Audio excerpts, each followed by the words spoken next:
La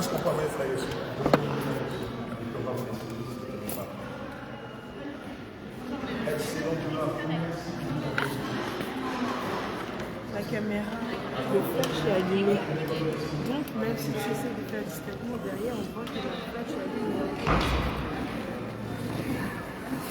Tu as bien fait. Allez, c'est bon. C'est bon.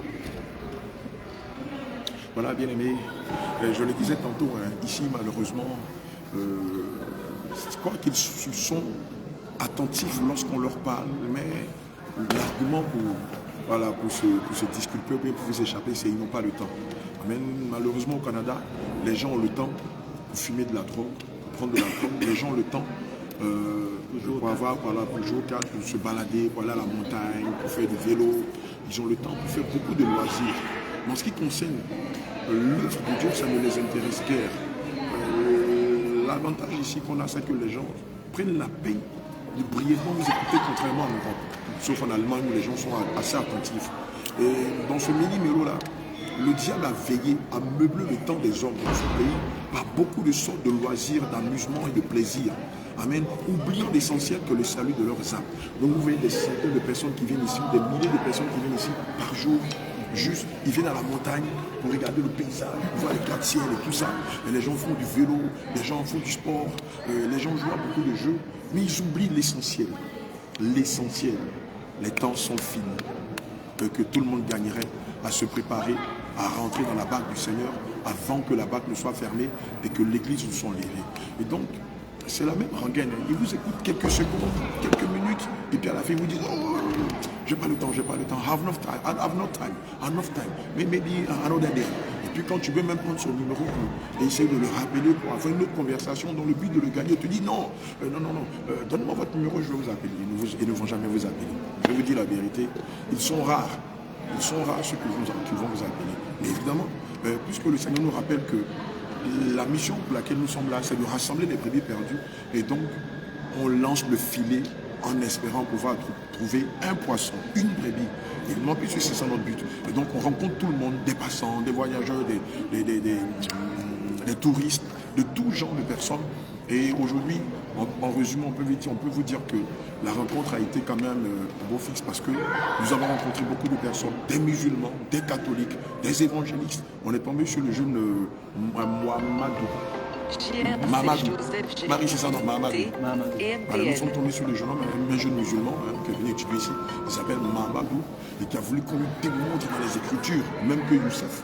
Ce musulman-là, j'étais avec Marie, ici, un Youssef, un arabe avec sa femme, qui nous a demandé, c'est la même rengaine, démontrons-nous dans la parole de Dieu où Jésus dit que je suis Dieu. Et quand on fait sortir plusieurs versets, ils disent non, mais ça c'est des interprétations. Est-ce que c'est Jésus qui a parlé? Non, c'est-à-dire et tout ça.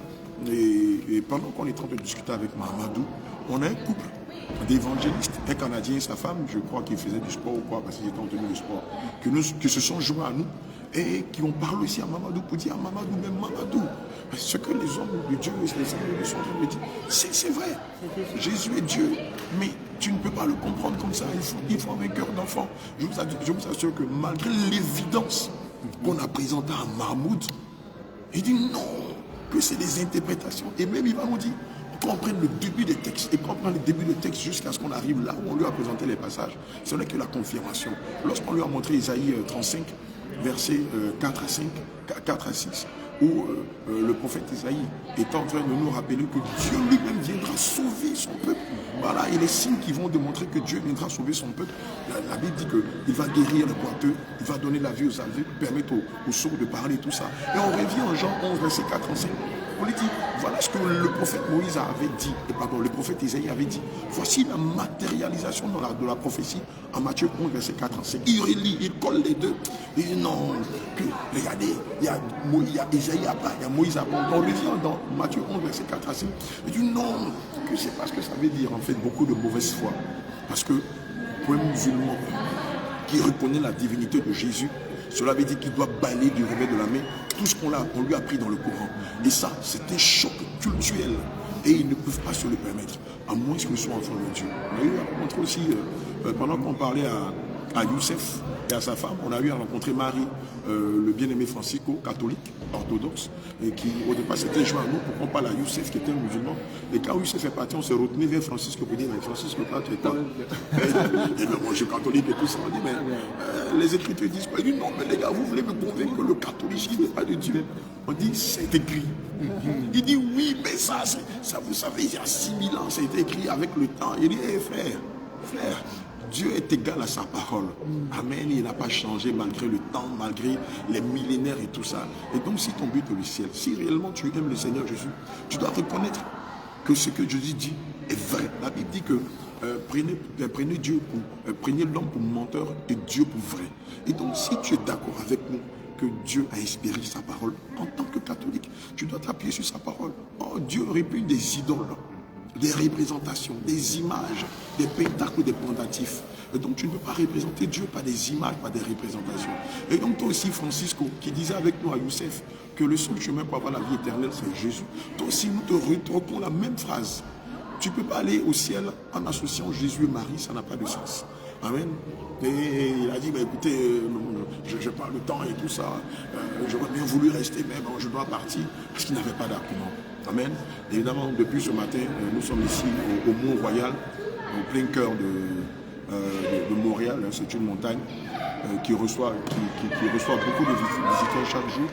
Et quoi qu'il fait très froid, le Seigneur nous a donné la capacité de venir dans ce froid-là pour annoncer la bonne nouvelle.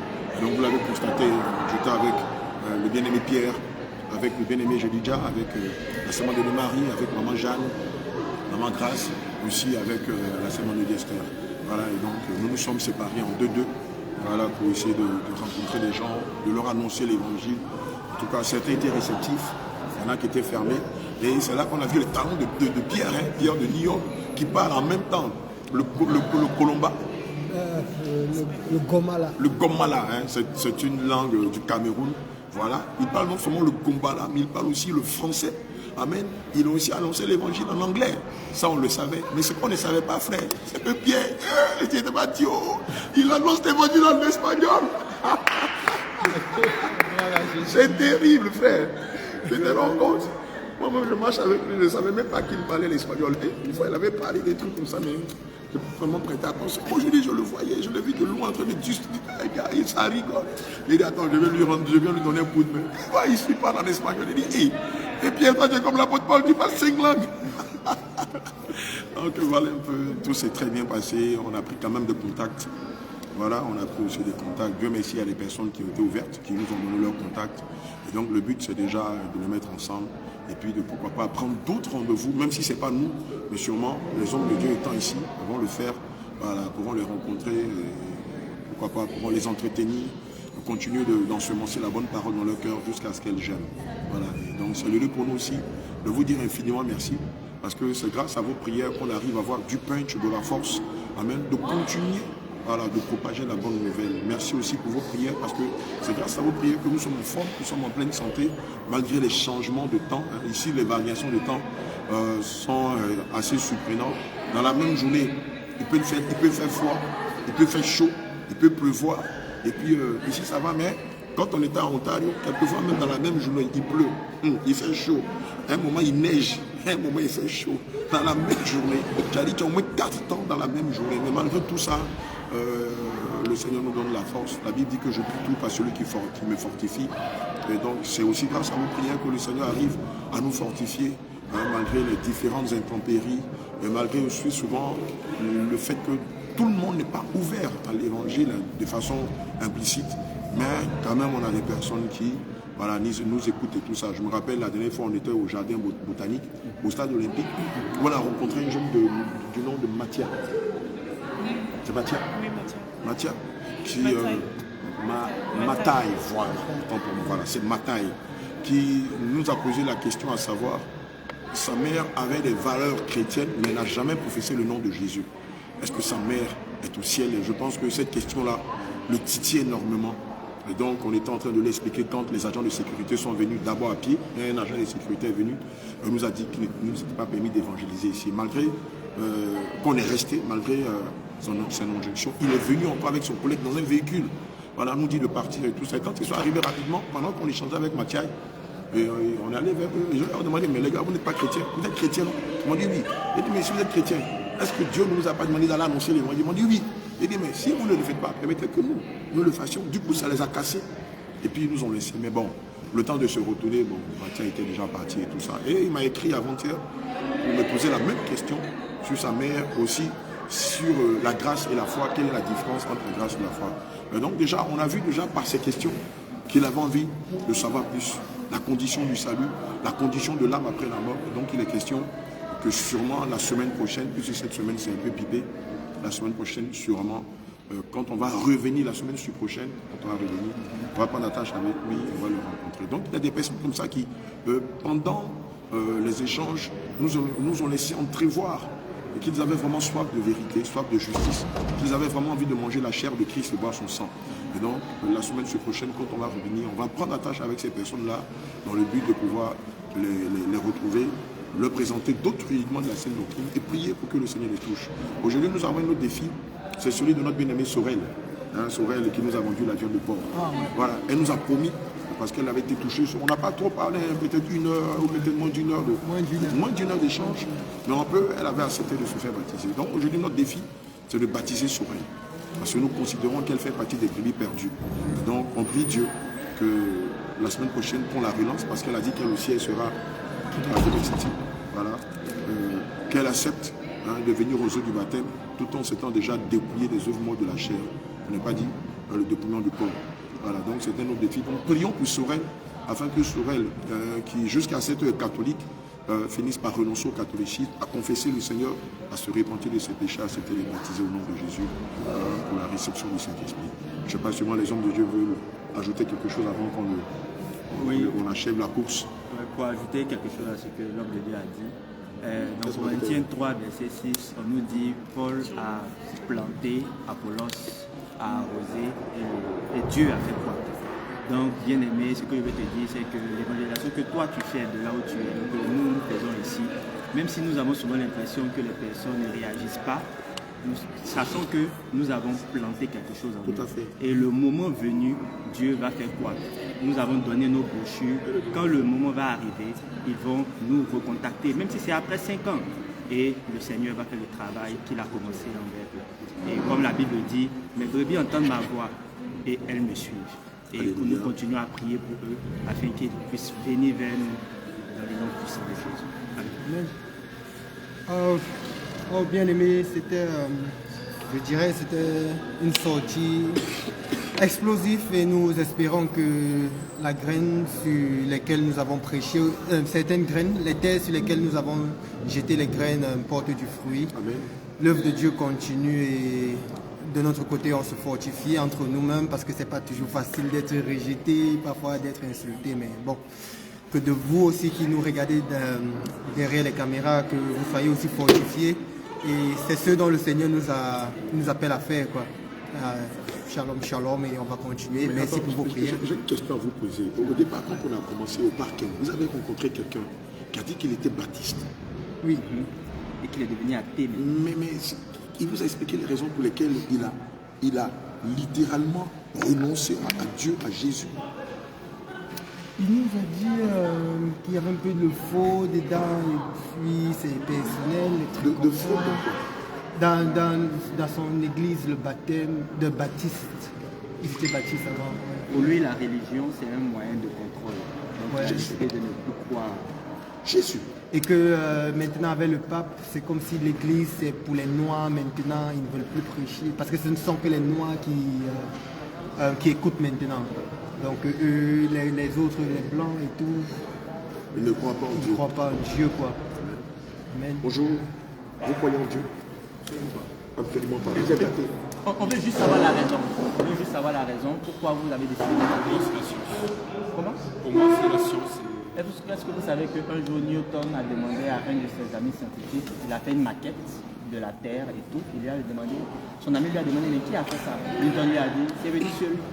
Son ami scientifique dit, mais c'est impossible. Mais c'est venu seul. Comment tu peux penser qu'une petite maquette ne peut pas venir seule d'elle-même et penser que la Terre entière a été créée toute seule, selon toi? Non, après, je suis pas fermé à l'idée. Okay. Mais je pense qu'en vrai, je Je sais pas. En vrai, genre, c'est impossible. Impossible à dire. Je sais plus qui c'est qui a dit ça, mais je crois que ce que je vois. Et bah, moi, je suis pareil. Il est Saint Thomas. Oui, voilà, c'est ça, merci. J'ai bien envie de vous poser la question. Comment vous arrivez à expliquer que l'air ambiant que nous respirons existe? Bah, c'est des molécules avec des atomes. C'est de la physique. D'accord. D'accord. En l'espèce, qui a créé l'air? Pour moi, c'est juste pas des réactions chimiques. Je ne saurais pas avoir le terme exact. Mais pour moi, c'est un mélange de tout, peut-être même du hasard. Je ne sais rien. C'est quelque chose qui nous a permis après de voir. Ça veut dire que ce hasard-là qui a permis que dans l'air qui soit complètement transparent, il y ait des molécules qui soient nécessaires à ce que quand on les respire, nous, notre corps se permet de se régénérer. En vrai, même je dirais même plus loin, nous sommes des physiciens. Ah, vous êtes des physiciens? Oui, il y a des physiciens qui fait tout, non? Ah ouais. Tout. Dieu a tout fait, Dieu. Dieu a tout fait, la physique aussi. Ouais. Il est Genèse 1, architecte, il a fait les il est mathématiques. ingénieur. Il est le créateur de tout l'univers. Genèse 1, verset 1 à 2 dit. Bon, vous allez tout dire. Il est architecte. Vous allez tout dire. La Bible nous dit qu'il est le grand architecte. Il est le concepteur de toute l'humanité. Donc il est biologiste aussi, puisqu'il nous a créé. Bien sûr. Il est physiciste. Bien sûr. Il est, je sais pas, astronome. Bien sûr. Médecin. Et il y a beaucoup de scientifiques, physiciens qui croient en Dieu. Avocat. Oui, puisqu'il est le concepteur de l'univers. Et alors, où est-ce que vous positionnez le Big Bang? On se demande qui a impulsé le Big Bang. La question c'est qui a impulsé le Big Bang. Ah, mais comment vous positionnez d'un point de vue chimique? Parce qu'on est Mais sur la chimie. Le Big Bang c'est une force et qui a impulsé cette force dès le Vous avez fait départ. un peu de biologie, On a quand vous fait- à l'école, vous avez fait un peu de physique, etc. Vous avez fait vos études où? Vous êtes Bon, en Côte d'Ivoire. Côte d'Ivoire? Tous en Côte d'Ivoire? Non. Une partie en Côte d'Ivoire, ici, en Europe, en Amérique. Non mais allez-y, c'est intéressant de savoir votre Non, mais par rapport surtout au Big Bang quand vous parlez à des ingénieurs, vous parlez à des physiciens, ils peuvent être très croyants de Dieu et vous avez votre conception. Est-ce que c'est la vérité? Non, je sais pas. Mais là où je veux en venir, moi j'ai la physique, la biologie, etc. Quand vous parlez à un ingénieur, voilà, c'est difficile de tout associer autour de la démarche que Dieu a tout créé. Parce que Dieu, est-ce que Dieu est une croyance? Est-ce que c'est une vérité? Est-ce que c'est une vérité? Bon, mais à la base, c'est quoi l'hypothèse? Parce que s'il faut prendre de manière scientifique, il faut une contre-hypothèse. Quelle est l'hypothèse de base par laquelle vous pouvez démontrer que Dieu soit existe ou qu'il n'existe pas? C'est une croyance. C'est ce dont en quoi je pense. Mais je ne dis aucune vérité. Mais moi, c'est là que je vous pose la question. Parce qu'en physique, on regarde les forces. Quelle est la force selon vous qui a impulsé le Big Bang? Quelle est la force hydraulique qui produit l'énergie? Combien de kilowattheures? À partir de combien de cubes d'eau? Vous ne savez pas. Quelle est la force qui a... Si on le sait, on a mesuré. Non, pour le Big Bang. Pour la Oui, non, mais- création du monde. Je voulais rebondir Oui. sur le Ok, en me demandant... sur cette notion qu'aujourd'hui on peut mesurer beaucoup de choses avec les technologies de l'homme. Et on n'a jamais réussi à mesurer, si on revient à mesurer certaines croyances, on n'a jamais réussi à les mesurer. Et j'ai en tête une étude de l'université d'Oxford sur la construction des pyramides. Qui démontre qu'à un moment donné, ce n'est pas possible. Effectivement. C'est inhumain. C'est inhumain. Donc ça veut Donc, dire donc il y a des choses que l'on ne peut pas mesurer. C'est par rapport à ça que je veux parler. Mais après là, on rentre dans un... pour un mystère. Enfin, pour moi, les pyramides, qui s'alignent, non, mais je reviens sur la physique, qui s'alignent avec les Mayas, tout ça. Et en fait, on se dit... Comment ils ont fait si loin à des distances? Et j'ai une image, pas sur ce téléphone, j'ai plus battu. Et j'ai une image qui est On a un chargeur, extraordinaire. s'il vous plaît. Mais je ne sais pas sur ce téléphone. J'ai une image qui est extraordinaire. J'ai une image, c'est un dessin.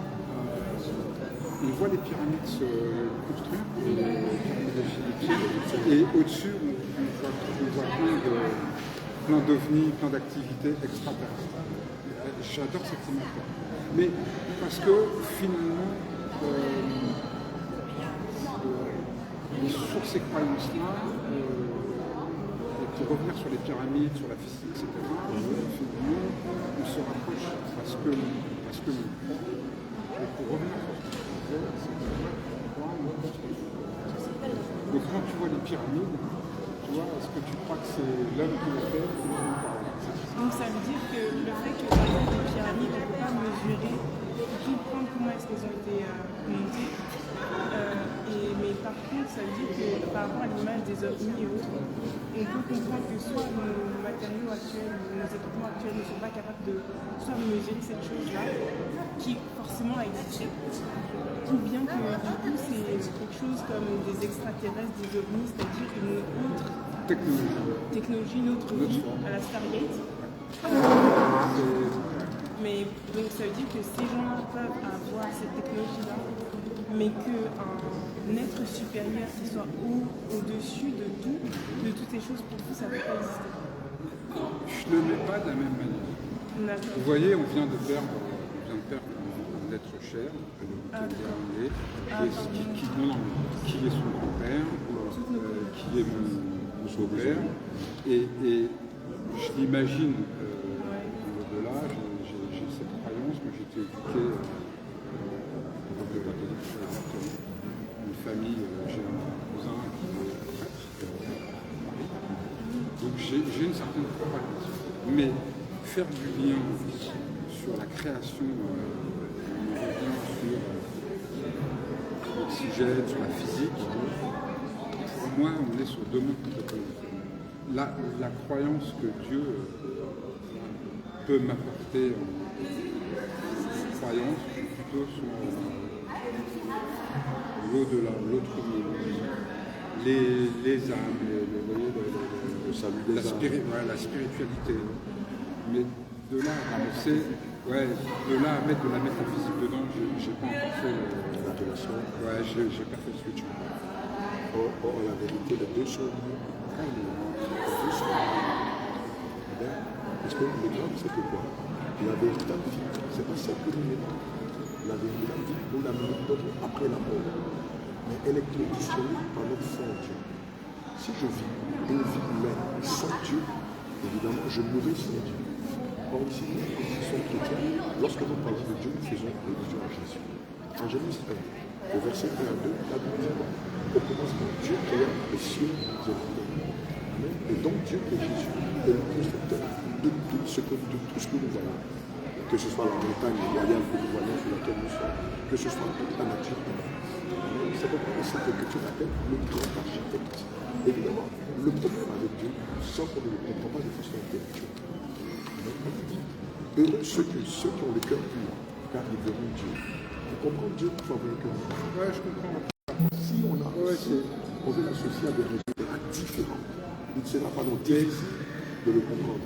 Mais si on a le cœur d'un enfant, même pour les chefs, totalement, il serait la mienne. C'est toute la problématique d'un ingénieur. Amen. Mais c'est toute la problématique d'un ingénieur et de par son cursus, de par ses études, c'est la manière d'intellectualiser les choses. Et quand Dieu crée la Terre, là, c'est ce que je dis, qu'est-ce qu'on fait de la physique, qu'est-ce qu'on fait de l'érosion, qu'est-ce qu'on fait de l'archéologie, de l'histoire, de la géologie. Vous savez que Einstein croyait en Dieu?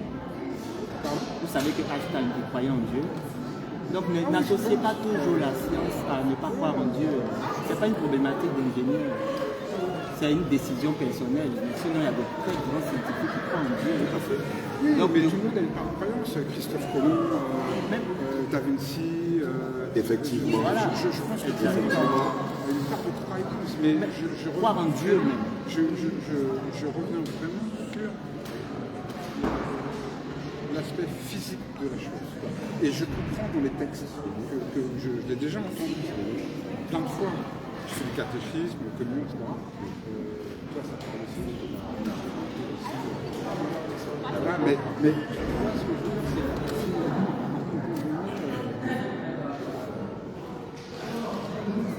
tu vois, on a des imprimantes 3D regardez aujourd'hui, on peut créer des formes incroyables, et là, ça s'imprime. Il y a de la technologie qui est créée par l'intellectuel humain, la physique, la connaissance des matières, la fusion des matières. Il y a quand même l'homme qui a créé quand même des choses de par son imagination.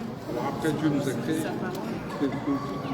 Mais la grande question, Voilà, si l'homme arrive à créer, Tu vois, mon ami, arrive à créer tu ces dois choses. venir vers nous. Parce que Dieu t'appelle. Non, mais c'est une approche philosophique. Mais la grande question, La grande c'est question. Moi, je C'est toutes les sciences réunies, n'est-ce pas?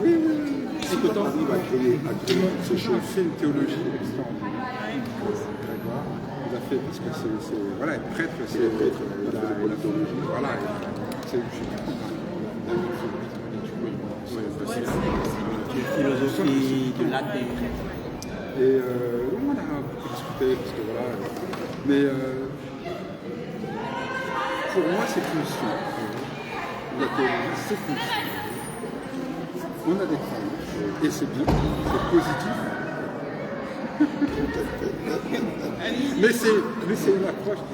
mais c'est une approche philosophique.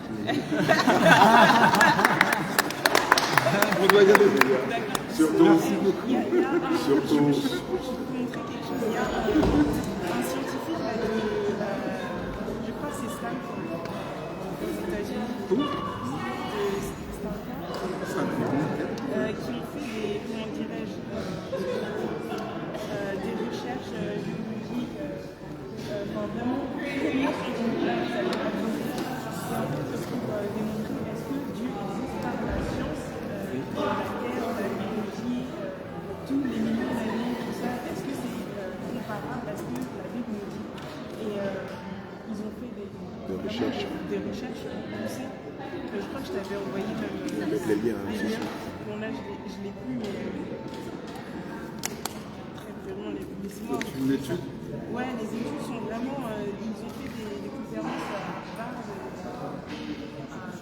En plusieurs grandes universités. Et la conclusion, c'est qu'ils se sont rendus compte qu'effectivement, Dieu existe. Quoi qu'on les dénie dans beaucoup d'universités, quoi qu'on pense que la théorie qui est plus plausible, c'est celle de Darwin, qui dit que l'homme vient du singe, ou la doctrine de l'évolution.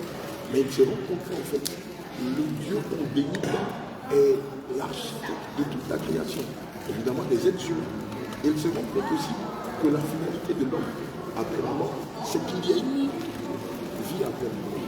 Mais il n'arrive pas à la déterminer. Mais après ces recherches, il réalise qu'effectivement, il y a une autre forme de vie que nous vivons son nom après l'existence humaine. Amen. Et c'est là la grande question. Et si l'homme meurt et qu'après la mort ici, où il va, soit dans l'éternité ou soit dans le séjour de la mort.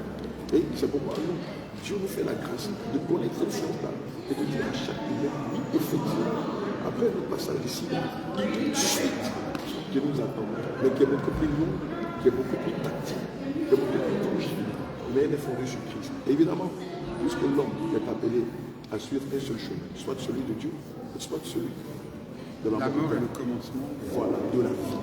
Évidemment, pour échapper à cela, nous devons chercher Jésus. Voilà.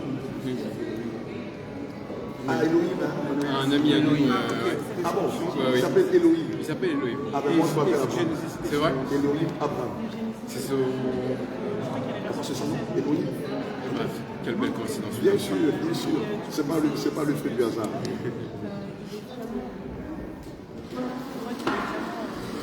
In Genesis History. Ils ont fait plein de. Vraiment, ils sont allés Beaucoup de recherches. des universitaires.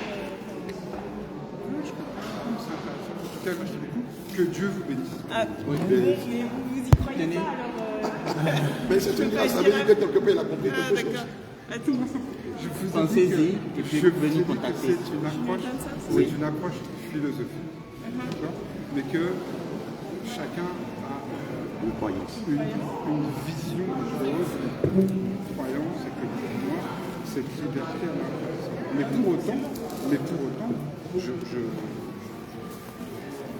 reconnais votre Je respecte notre vocation. voilà, je notre foi, respecte notre tu vois, science. votre vocation, parce que voilà, c'est l'arbitre, et moi voilà, j'aimerais qu'à côté de nous, il y ait un musulman aussi qui puisse exprimer aussi les conditions de salut dans l'islam sa ne manière. sont Oui, pas comme celui du Seigneur Jésus-Christ à la chrétienne. Moi, ça, je trouve que c'est intéressant de dire que c'est une liberté.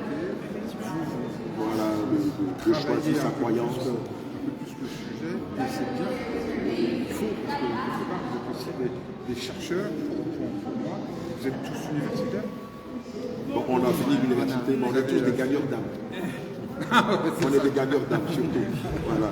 Les études, c'est fini, mais c'est surtout des gagneurs d'âme. Si vous en enseignez à Grégoire. Oui, je l'ai. Ouais. En tout cas, on est là. Merci beaucoup. Je vous en prie, je fais un plaisir. Bien de choses à Elohim. Ah bah oui. Voilà, mon homo. Un musicien.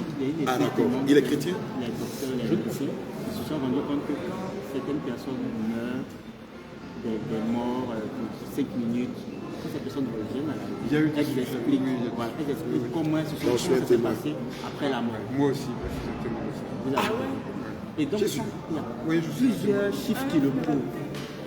Ah, c'est une Parce que vous expérience. pensez, ça montre qu'il y a une vie après la mort. Ça montre qu'il y a une vie après la mort qu'il faut préparer.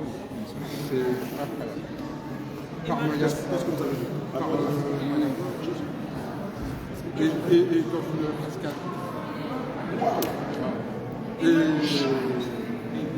suis. Venu à la vie. Je suis revenu. Et qu'est-ce que vous allez faire? Dans le laps de temps. Bon, il y a toute sa vie qui défile. Elle est dans les Toute sa études. vie qui défile. Ça fait comme ça. Et il y a un truc, c'est cette lucidité, ce calme incroyable. On sait que c'est fini, C'est indéniable. on sait qu'on est pris. Et tu sais où tu vas. J'étais pris, il m'avait pris. C'était fini.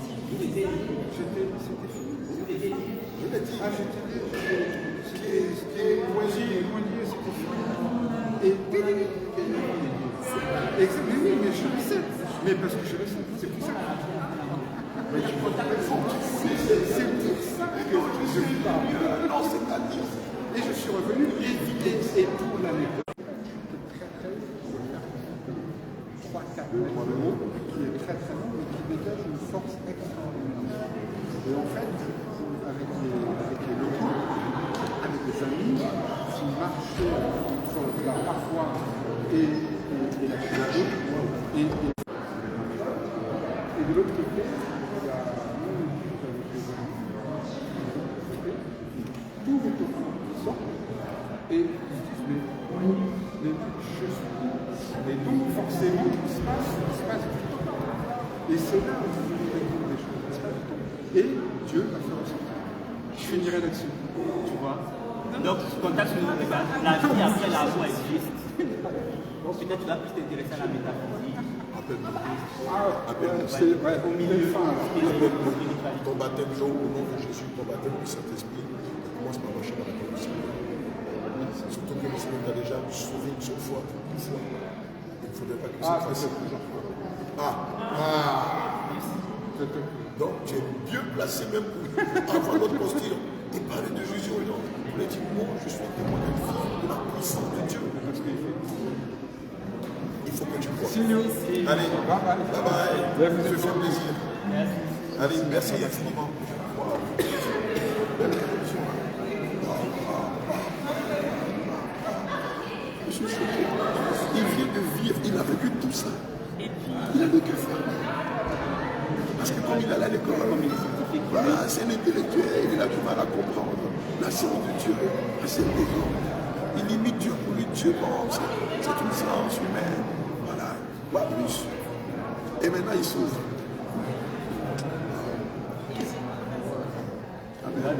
Il a nos contacts, on espère qu'il va aller. Amen. On va rendre grâce à Dieu et puis on va demander à partir. Amen. On va rendre grâce à Dieu pour encore du travail. Père éternel, Adonai Elohim, il est écrit dans ta parole que la fin d'une chose vaut mieux que son commencement. Seigneur, tu nous as donné l'ordre d'aller partout, d'annoncer la bonne nouvelle. Seigneur, et après, Seigneur, viendra la fin. Seigneur, nous sommes soumis à cet ordre direct, annonçant, Seigneur, publiquement tout ce que tu nous as enseigné, afin que cela serve de témoignage, avant que la fin n'arrive. Saint-Esprit de Dieu, je prie afin que tous ceux que nous avons rencontrés, s'il y a quelques justes parmi eux, Seigneur, que tu les visites et que tu confirmes toi-même tout ce que nous leur avons dit de ta part. Seigneur, nous avons sémé dans la terre les graines que tu nous as données. Seigneur, c'est toi qui arroses, comme ton serviteur, John avait dit tout à l'heure. Seigneur, arrose cette terre dans laquelle est ensemencée la graine, qu'elle germe et qu'elle porte de fruits. Que ceux qui sont de toi, après cette rencontre, Seigneur, puisque nous ne savons pas le temps que ça va prendre, mais autant marqué dans l'heure de nous appeler, de nous chercher de tout leur cœur, Seigneur Jésus-Christ, de nous rencontrer et d'accepter de se repentir de leurs péchés, de confesser ton nom comme leur Dieu. Éternel mon Dieu, mon roi, d'accepter de passer par les eaux du baptême et de recevoir le baptême du Saint-Esprit qui fera de des fils et des filles de Dieu. Nous bénissons ton nom de chacun de nous, de chacun de tes serviteurs, chacun de tes servantes qui s'est impliqué, qui, Seigneur, s'est dégagé, qui s'est organisé pour être là, ici au Mont Royal, afin de propager la bonne nouvelle. Seigneur, maintenant nous entrons à la maison. Nous te prions de nous précéder sur le chemin, d'être avec nous, de nous garder dans le creuset de tes mains, de nous permettre aussi que la rencontre avec la servante Daniel et sa famille se déroule, Seigneur, selon ta volonté. Béni sois-tu, béni sois tes serviteurs, tes servantes qui étaient là, Seigneur, pendant ce programme. Bénis ton peuple qui intercède pour nous et tous tes serviteurs qui, de par le monde, annoncent, Seigneur, sonne de la trompette afin que cela serve de témoignage pour la multitude. Éternel, mon Dieu, mon roi, que ta grande sagesse nous habite et que toutes choses soient faites sous ta conduite. Au nom de Jésus, nous avons prié.